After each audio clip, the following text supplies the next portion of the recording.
Meghan Markle gets slammed as she gets downgraded, along with Prince Andrew. Yikes. It's gotten so bad that apparently Meghan Markle is ready to move forward with Princess Kate.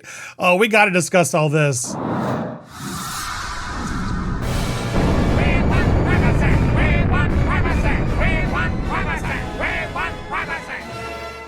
Welcome to Popcorn Palace. I am Andy Signor. Man, Prince Andrew and Meghan Markle all disgracefully being pushed out of the royal family. Finally, it's happening. Before we get to this new information about Meghan and this move that's happening, I want to sort of go back to the Prince Andrew of it because a lot's gone down in the past week or so.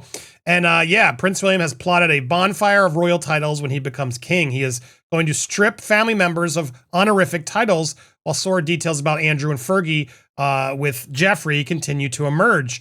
Friends of Prince William tell the Daily Beast that William plans a sweeping reform when he becomes king, using special executive orders to remove princely titles from all non-working royals. Key phrase there, all non-working royals. As king, William will strip Prince Andrew of all non-working royals and all non-working royals of honorific Her Royal Highness, His Royal Highness, and princely titles. Friends, allies of the prince told Daily Beast Andrew was encouraged to give up his title Duke of York following the revelations about his friendship with convicted Jeffrey. He remains a prince, however, because the title is protected by law. William plans to undo that protection. The dramatic change will be effected by an executive royal order known as Letters Patent to be ratified by Parliament in the early weeks in the reign of King William. It will remove princely titles from Beatrice, Eugenie, Harry, Archie, Lilibet. The children of Prince Andrew and Prince Anne will have never used princely titles, for the record. But all the princes and princesses and Meghan's Duchess of Sussex and Prince Archie, Princess Lilibet, it would all be gone. Woo! I didn't think that was coming. But that's the latest rumor, that he wants to go and so not only remove the Duke and Duchess of Sussex as a title, and but now formally you're losing prince titles. Now that wouldn't probably actually affect. I mean, he's still going to do it. I think he's going to fight that no matter what. But imagine, because Prince Andrew just set it all up, right? I don't even want to call him Prince anymore. Andrew. Why'd you wreck my name, dude? Look, I've never liked this guy. This guy always seemed like a skeevy creep from that interview. Like, you could just see on him, this guy was a rich, privileged wackadoodle, in my opinion. So not surprised at all. And honestly, not surprised that Kate and William are leading that bid to exile him and Fergie from the Royal Lodge as public anger grows at his taxpayer-funded luxury. The Waleses can't abide. Prince, they're pushing for him to leave, says the claims. And this is shocking. He is now, I guess, not paid rent in like 30 years. And now he's being, they want to bar him from any taxpayer cash, as the public are sick of him. But this was nuts. So he was living rent-free for the longest of times. There's so many. Yeah. He lived rent-free for 35 years. Documents obtained by the Times suggest he paid no rent on Sunning Hill Park, his official residence, until 2004, and when he moved into the Royal Lodge. Prince Andrew appears now to have not paid rent for 35 years. He did not directly own Sunning Hill Park, but that he was given the late Queen as a wedding present. I guess the ability to stay there. It wasn't actually his property.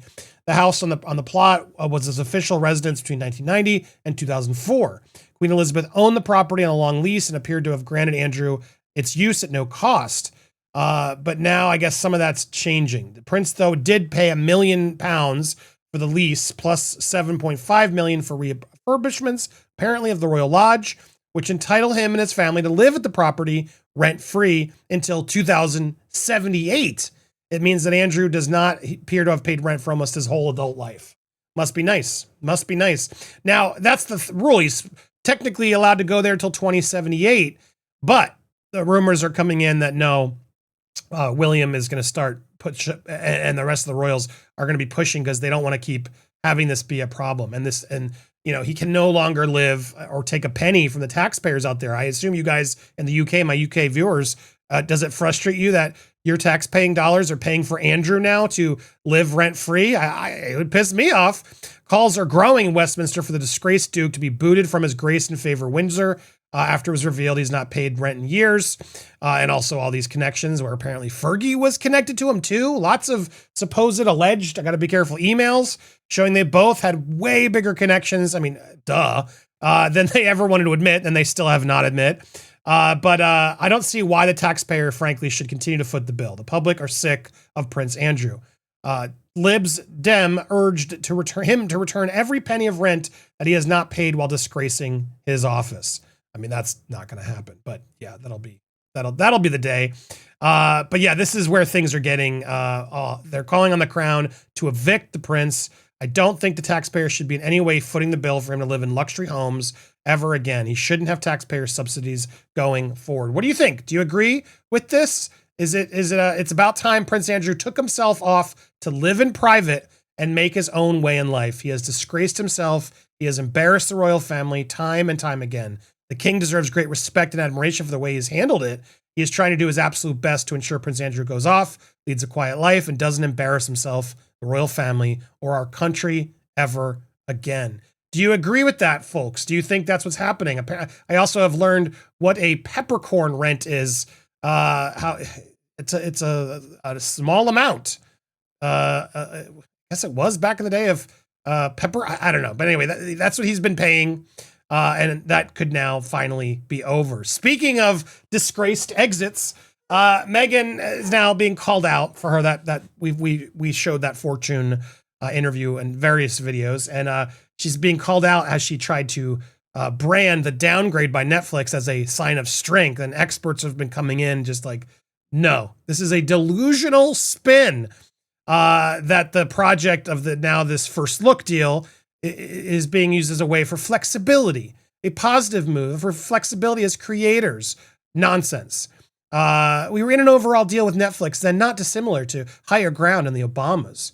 Once that had come to its term, and the extension, which I was such an incredible sign of the strength of our partnership, was now being in a first look deal, which is also exciting because it gives us flexibility to go to our partners first, and at the same time, shop content that might not be the right fit for Netflix, but has a home somewhere else. Good luck. Good luck with that one.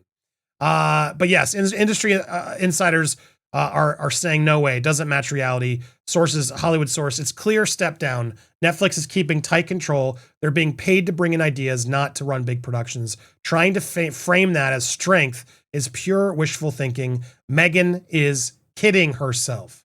Yeah, it's not a multi-million-dollar deal. It's ridiculous. The way she keeps paying this, it's so clear that show, it's all a failure. So here's the latest rumor. You ready for this? She's ready to move forward with Princess Kate. She's bound to soften the public opinion of her. Who said Princess Kate's ready for the back? Like, I don't buy this for a second. Not one damn second. Meghan is hoping to be on better terms with her sister-in-law, Princess Catherine. They never call her that, do they, in the press?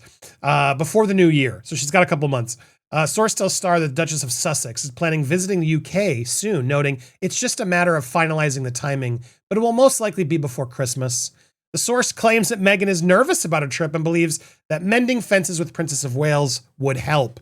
She's desperate to get ahead of the narrative. She knows getting Kate on board would massively help. Yeah, like she's gonna jump on board to help you right now. You should think of the eye roll at these two behind her, Meghan and Andrew.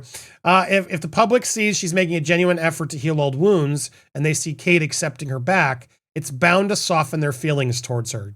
I don't think so.